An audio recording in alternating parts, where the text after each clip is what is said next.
ముందుగా మేషరాశి గురించి తెలుసుకుందాం. ఈ రాశి వారికి ఆరోగ్యపరంగా చాలా బాగుంటుంది. ధనపరంగా కూడా చాలా బాగుండేటటువంటి అవకాశాలు ఎక్కువగా ఉన్నాయి. అదేవిధంగా 13వ తారీఖు శుక్రగ్రహ సంచారం వలన ధన సంపాదన చాలా బాగుండటమే కాకుండా వీరికి అనుకోని ధన ప్రాప్తి సంభవించటము, ఆర్థికంగా అభివృద్ధి బాటలోకి పయనించటం అనేటటువంటివి జరుగుతాయి. అదేవిధంగా శుక్రగ్రహ మార్పు వలన వైవాహిక దాంపత్య జీవితం చాలా బాగుంటుంది. గృహంలో ఎవరైతే వివాహం కోసం ఎదురు చూస్తుంటారో వారి మంచి శుభవార్తలు వినటం అనేటటువంటివి జరుగుతాయి.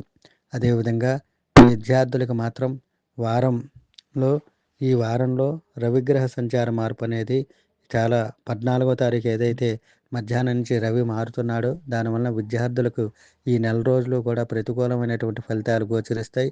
విదేశాలు వెళ్ళాల్సినటువంటి వారికి ఇబ్బందులుగా ఉండటము, అదేవిధంగా విద్యార్థులకు ఉత్తీర్ణతా శాతం తగ్గటము, దాంతో పాటుగా విద్యార్థులకు వారి ప్రతిభకు తగిన విధంగా గుర్తింపు లభించకపోవటము, ఇతరత్రా సమస్యలు అనేటటువంటివి ఎదుర్కోవాల్సిన పరిస్థితి ఏర్పడటము అనేటటువంటివి జరుగుతాయి. అయితే గతంలో చేసిన రుణాలు తీరటం అనేది జరుగుతుంది. ఈ రాశి వారికి ఈ వారం ఆర్థికంగా చాలా బాగుండేటటువంటి అవకాశాలు ఎక్కువగా గోచరిస్తున్నాయి. స్థిరాస్తి కొనుగోలు చేసేటటువంటి అవకాశాలు కూడా ఎక్కువగా ఉన్నాయి.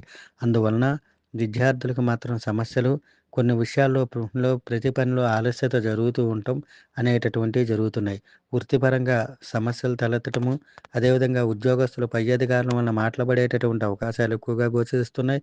దీంతో పాటుగా వ్యాపారస్తులకు కూడా వారికి లాభాలు గడించడంలో ఇబ్బందులుగా ఉండటం అనేది జరుగుతాయి. ఈ రాశికి సంబంధించినటువంటి వారు షేర్ మార్కెట్లో పెట్టుబడులు పెడితే వారికి అనుకూలంగా వ్యవహరించడం, అనుకూలమైన ఫలితాలు రావటం అనేటటువంటివి జరుగుతాయి. ముఖ్యంగా ఈ రాశి వారికి కూడా ఏలినాటి శని అనేటటువంటిది జరుగుతున్నది కనుక ఈ ఏలినాటి శని ప్రభావం వల్ల పనుల్లో ప్రతిబంధకాలు, కొంచెం ఆలస్యత అనేటటువంటివి గోచరిస్తున్నాయి. అదేవిధంగా సినీ రంగంలో ఉండేటటువంటి వారు మంచి పేరు ప్రఖ్యాతులు లభిస్తాయి.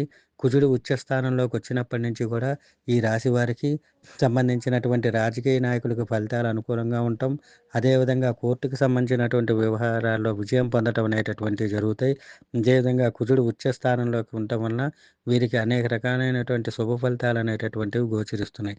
కనుక విద్యార్థులకు ఉన్న సమస్యలను అధిగమించడానికి ప్రతినిత్యం ఆదిత్య ఉదయాన్ని పారాయణగా చేయటము, సూర్య నమస్కారం చేయటం, అదేవిధంగా వృత్తిపరంగా అభివృద్ధి బాటలో పయనించడానికి శనివారం రోజు వెంకటేశ్వర స్వామిలో 9 ప్రదక్షిణాలు చేసి అష్టోత్తర పూజ, ఆంజనేయ స్వామికి హనుమాన్ చాలీసా చదవటం, ఆంజనేయ స్వామికి శనివారం రోజు రోజు ఏదైతే గంధ సింధూరంతో అష్టోత్తర పూజ చేయటం వల్ల వీరికి ఉండే సమస్యల నుంచి బయటపడటం, వాటి చక్కటి పరిష్కార మార్గం అనేటటువంటివి